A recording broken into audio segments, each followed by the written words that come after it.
রামকৃষ্ণ মিশনের হামলার ঘটনায় পুর নিগমের ভেতরে শাসক দলের কোনো বড় মাথা জড়িত থাকতে পারে বলে রবিবার সকালে শিলিগুড়ি সেবক রোডে অবস্থিত রামকৃষ্ণ মিশনের ভবনে সেবক ভবনে গিয়ে সংবাদ মাধ্যমের মুখোমুখি হয়ে এমনই বিস্ফোরক মন্তব্য করলেন শিলিগুড়ি বিধায়ক শঙ্কর ঘোষ। বিধায়কের এমন মন্তব্যে অত্যন্ত ক্ষুব্ধ হয়ে ওঠেন মেয়র গৌতম দেব। মেয়রের কথায় বিধায়কের যদি কারোর ওপর অভিযোগ থাকে সে নাম প্রকাশ্যে আনা উচিত। গত 19 মে সেবক রোডে রামকৃষ্ণ মিশনের ভবন সেবক ভবনে একদল দুষ্কৃতী হামলা চালায়। সেবক ভবনের জমি দখল করাই ছিল তাদের মূল উদ্দেশ্য। সন্ন্যাসীদের ভয় দেখানো, তাদের অপহরণ করে নিয়ে গিয়ে অন্যত্র ছেড়ে দেওয়া সহ একাধিক অভিযোগ রয়েছে দুষ্কৃতীদের বিরুদ্ধে। এই ঘটনার পর রাজ্য রাজনীতি তোলপাড় হয়ে ওঠে। ঘটনায় দুঃখ প্রকাশ করেন খোদ প্রধানমন্ত্রী নরেন্দ্র মোদী এবং চাপের মুখে পড়ে এক করে সমস্ত অভিযুক্তদের গ্রেফতার করে পুলিশ। ভক্তিনগর থানা পুলিশের পাশাপাশি স্পেশাল অপারেশন গ্রুপও অভিযুক্তদের ধরতে তল্লাশি চালায়। এই দুষ্কৃতীদের মূল মাথা প্রদীপ রায় এতদিন গা ঢাকা দিয়েছিল। অবশেষে গতকাল তাকে গ্রেফতার করে পুলিশ। এদিন সেবক ভবনে গিয়ে রামকৃষ্ণ মিশনের সন্ন্যাসীদের সঙ্গে কথা বলেন বিধায়ক শঙ্কর ঘোষ। মূল মাথা সহ দুষ্কৃতীরা গ্রেফতার হওয়ার ঘটনার প্রসঙ্গে বিধায়কের মন্তব্য, এই গ্রেফতার লোক দেখানো। তার অভিযোগ, মুখ্যমন্ত্রী মমতা বন্দ্যোপাধ্যায় সাধু সন্ন্যাসীদের নিয়ে মন্তব্য করার পর থেকেই এই ধরনের ঘটনা ঘটেছে।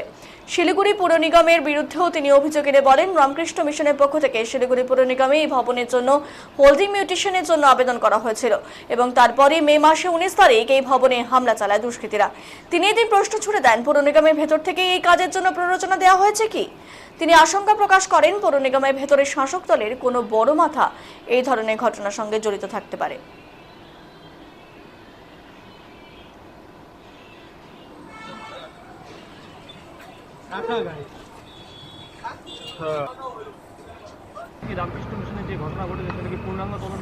একদম।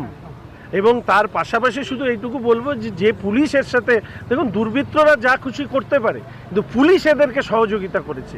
চেয়ারে বসে অশোক স্তম্ভ লাগিয়ে যে পুলিশ রামকৃষ্ণ মিশনের জমি দখলে সহযোগিতা করেছে, আশ্রমিক সন্ন্যাসীদেরকে নন বেলেবল কেস দিয়েছে, তাদের বিরুদ্ধে অবশ্যই আইনগত তদন্ত হবে।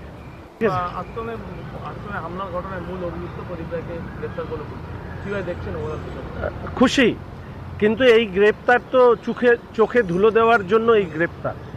প্রথমত, প্রদীপ রায়ের মতন সামান্য ব্যক্তি এত বড় ল্যান্ড গ্র্যাব করবার পরিকল্পনা করতে পারে না যদি না এর পেছনে কোনো প্রভাবশালী শাসক দলের ব্যক্তি না থাকে। তৃণমূল কংগ্রেসের প্রভাবশালী ব্যক্তির ছাড়া এই ধরনের ঘটনা ঘটা সম্ভব নয়। রাজ্যের মুখ্যমন্ত্রী তিনি যখন থেকে সনাতন বিরোধী বক্তব্য রাখতে শুরু করেছেন এবং তার বক্তব্যের মধ্যে দিয়ে যে ক্রোধ ফুটে উঠছে, সেই ক্রোধের কারণেই ভারতীয় সনাতন সংস্কৃতির যা পীঠস্থান, ধর্মীয় উপাসনালয়, ধর্মীয় স্থান, সেগুলোকে দখল করবার প্রবণতা জন্মেছে এই দুষ্কৃতীদের মধ্যে। দুষ্কৃতী, তৃণমূল কংগ্রেস এবং পুলিশ, এই চক্র তৈরি হয়েছে যে এই ধরনের ধর্মীয় স্থানগুলোকে দখল কিভাবে করা যায়। এর সাথে আরও একটি আশ্চর্যজনক ঘটনা আপনারা দেখেছেন, যে আপনারাও একটু মিলিয়ে দেখবেন যে এর মধ্যে মাননীয় মেয়র সাহেব মিউটেশনের কপি, হোল্ডিং মিউটেশনের কপি তিনি দিয়েছেন এবং হোল্ডিং মিউটেশনের আবেদন করার পরই এই ঘটনাটি ঘটেছে। তাহলে কর্পোরেশনে হোল্ডিং মিউটেশনের আবেদন হলো এবং তারপরেই এই জমি দখল করবার জন্য আরও বেশি উদ্গ্রীব হয়ে উঠল।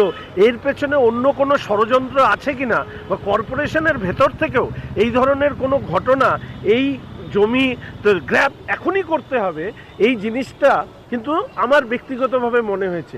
এবং এর মাঝখানে এই জমি দখল করবার জন্য সেখানে বাইরের থেকে লোক নিয়ে এসে ঢুকিয়ে দেওয়া, পজেশন নেওয়ার চেষ্টা, এই প্রত্যেকটি ঘটনাতে এটাই প্রমাণিত হচ্ছে যে এটা খুব দুর্ভাগ্যজনক যে আইন খারাপ লোকদের হাতে রয়েছে।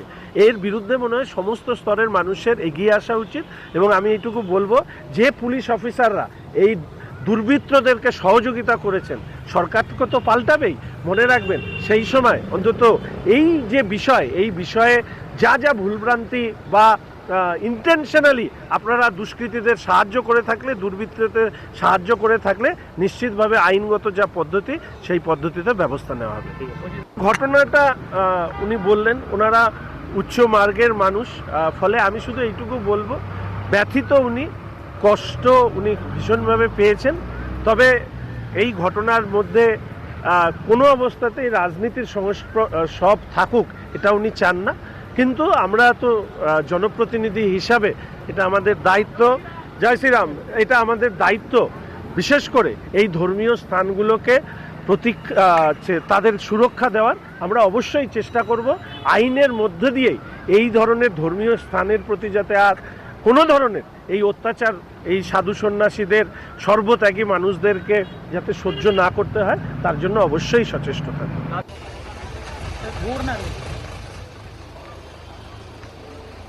শঙ্কর ঘোষের মন্তব্যে তীব্র ভাষায় নিন্দা জানান মেয়র গৌতম দেব। পাশাপাশি তার বক্তব্য যদি বিধায়কের কাছে কোনো তথ্য প্রমাণ থাকে তাহলে সেটি প্রকাশ্যে আনুন। যদি জড়িত থাকে, তার যদি নাম, তার যদি ডকুমেন্টেশন তার কাছে থাকে, আমার তো মনে হয় সেটা প্রকাশ্যে নিয়ে আসা উচিত। কেন এভাবে হাসাস হুসুস করছে? ওপেন করে দেওয়া উচিত।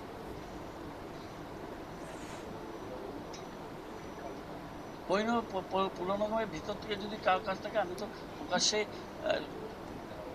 শঙ্করের কথা আমি সাধারণত উত্তর দিতে চাই না, নামটা বলে দেওয়া উচিত, উইথ ডকুমেন্ট, এফআইআর করে দেওয়া। এদের নানা প্রোটোকল আছে।